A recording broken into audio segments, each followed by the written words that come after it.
یا اللہ تو جانتا ہے کہ میں تیری کائنات کا سب سے حقیر ذرہ ہوں، لیکن میری کمزرفی کی داستانیں آسمان سے بھی بلند ہیں۔ میری حقیقت سے اور میرے دل میں چھپے ہر چور سے بس تو ہی واقف ہے۔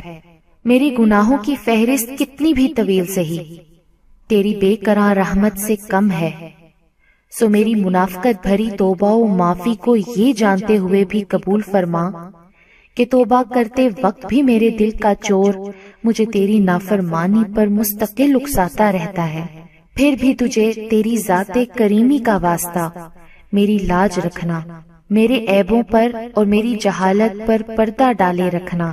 میرے مولا تیرا ہی آسرا ہے، تو ہی عیبوں کا پردہ دار ہے۔